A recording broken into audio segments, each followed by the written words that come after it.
छत्तीसगढ़ की प्रमुख खबरें लेकर हाजिर हूं मैं अमित मिश्रा। टीवी 9 मध्य प्रदेश छत्तीसगढ़ देख रहे हैं आप। छत्तीसगढ़ के स्वास्थ्य मंत्री श्याम बिहारी जायसवाल ने कांग्रेस पर तंज कसा है। कांग्रेस की तरफ से एक बयान जारी हुआ था जिसमें बताया गया था कि 32 लाख राशन कार्ड धारियों का राशन कार्ड जो है वो कट रहा है, वो इस बार भी नहीं मिलेगा। इसको लेकर KYC करने की बात भी यहाँ पर सामने आ रही थी, जिसको लेकर श्याम बिहारी जायसवाल ने सीधे तौर पर कटाक्ष करते हुए कहा है कि कांग्रेस चाहती है कि जंगल राज आ जाए, KYC ना हो, जिसके जरिए पहले की तरह जब कांग्रेस की सरकार हुआ करती 100 रुपये दिए जाते थे, 15 पैसे पहुंचते थे, उसी तरीके की व्यवस्था की ये मांग लगातार कर रहे हैं। इस तरीके से तंज कसते हुए कांग्रेस पर निशाना श्याम बिहारी जायसवाल ने साधा है। लेकिन देखना दिलचस्प होगा कि आने वाले दिनों में राशन कार्ड कितने बनाए जाते हैं, कितनी संख्या में बनाए जाते हैं, KYC के साथ में कितना फ़ायदा लोगों को मिलता हुआ नजर आएगा।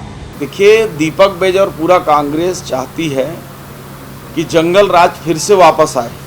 जिस प्रकार इनके 5 सालों के कुशासन में जंगल राज था, ये किस युग की बात कर रहे हैं दीपक बैज जी, समझ से बाहर है।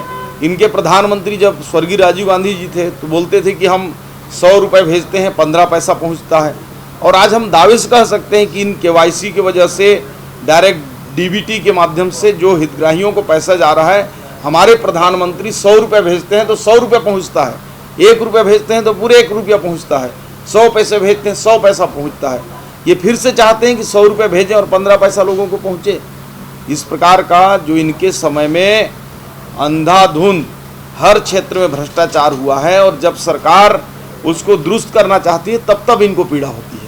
ये छत्तीसगढ़ के लोगों के हितैषी नहीं है। 5 साल में इनकी सरकार ने छत्तीसगढ़ को लूटने का काम किया, और जब सरकार अच्छा काम करती है तो उसमें ये प्रदेश की जनता को गुमराह करने का काम करते हैं। छत्तीसगढ़ की राजधानी रायपुर में एक और दिल दहला देने वाली घटना हुई है। एक नर्स की हत्या आज कर दी गई है, जिसको लेकर पुलिस जल्द खुलासा कर सकती है। लेकिन बताया जा रहा है कि जो नर्स है उसकी पहचान चिरमिरी की रहने वाली युवती के रूप में हुई है। 23 साल की नर्स है जो निजी अस्पताल में काम करती थी, और टिकरापारा थाना क्षेत्र के अंतर्गत ये पूरा घटना का वाकया जो है वो हुआ है। इसमें बताया जा रहा है कि लव ट्रायंगल का मामला था। युवती की 2-3 लोगों के साथ में मित्रवत संबंध थे, और इसी बात को लेकर उसके बॉयफ्रेंड और दोस्तों के बीच में विवाद की स्थिति बनी, और जिसके बाद इस तरीके की हत्या की घटना को अंजाम दिया गया। उसकी छाती में चाकू से 3 से 4 बार वार किया गया है।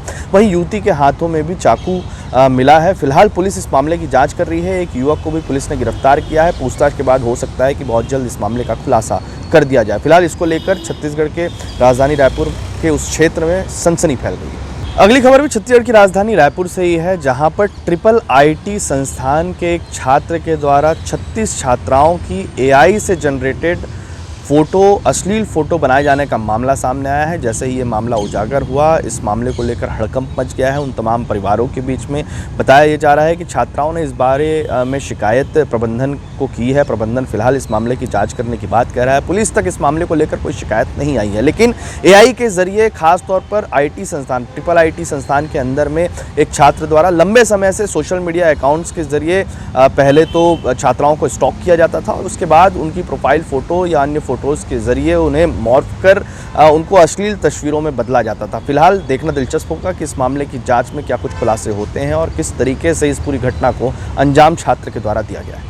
अगली खबर छत्तीसगढ़ सरकार की नक्सल नीति को लेकर है। नक्सल नीति कितनी कारगर साबित हो रही है, ये इस बात से अंदाजा लगाया जा सकता है कि बीजापुर के आत्मसमर्पित 32 नक्सली एक तरफ कुट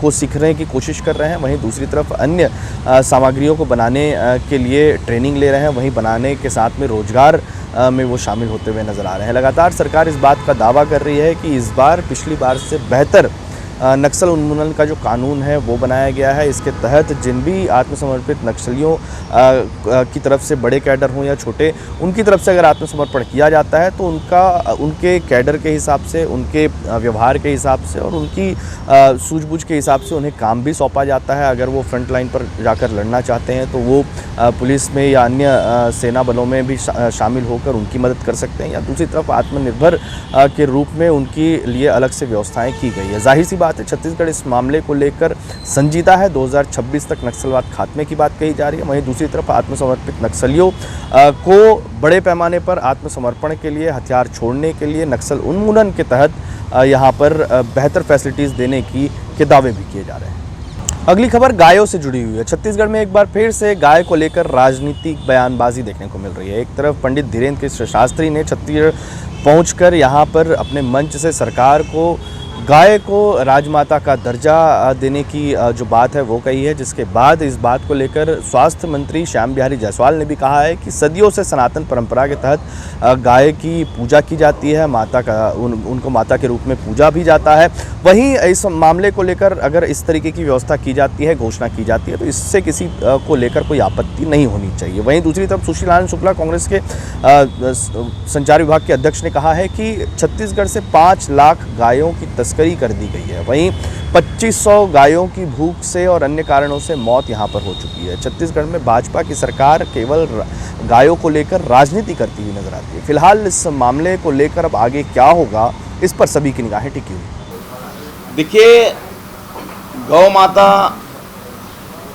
राजमाता तो है ही हैं, वो राष्ट्र माता हैं, और मुझे नहीं लगता कि गौ माता को दर्जा देने की कहीं कोई आवश्यकता है। और यदि दर्जा दें तो इसमें दिक्कत नहीं है। हर भारतीय के, हर सनातनी के, हर हिंदू के हृदय में गौ माता वास करती हैं। ये तो हम सबकी माता हैं, राष्ट्र माता हैं। तो सरकारी और अधिकृत रूप से राजमाता या राष्ट्रमाता देते हैं तो स्वागत है। मैं इसका पंडित धीरेन्द्र कृष्ण शास्त्री जी का उनका स्वागत करता हूं कि उन्होंने गौ माताओं के बारे में ये बड़ी चिंता की है। लेकिन हर हिंदुस्तानी, हर सनातनी, हर हिंदू के हृदय में गौ माता वास करती है। और जब भी एक हिंदू गौ माता को देखता है तो अपनी माँ के रूप में देखता है। वो हमारे सदियों से, युगों से हमारी माता हैं। गौ माता को राजमाता की दर्जा देने की बात करना सिर्फ पॉलिटिकल प्रोपोगंडा है। विष्णुदेव साय की सरकार में 5 लाख गायें छत्तीसगढ़ से गायब हुई हैं, मतलब उनकी तस्करी कर दी गई है। लगभग 2500 से अधिक गायें सड़क पे दुर्घटना से मरी। और ये गौ माता को राजमाता का दर्जा किस मुंह से देने की बात कर रहे हैं? 10,800 से अधिक गौठान आपने बंद कर दिया, गायों को भूखे मरने के लिए मजबूर कर दिया। आपके राज्य में 2500 गायें भूख से मरी हैं, दुर्घटना से मरी हैं। 5 लाख गायों की तस्करी हो गई है। ये भारतीय जनता पार्टी का पॉलिटिकल प्रोपोगंडा है। भारतीय जनता पार्टी सिर्फ गायों के नाम पे राजनीतिक रोटी सेकती है। इन्हें गायों की सुरक्षा से कोई लेना देना नहीं।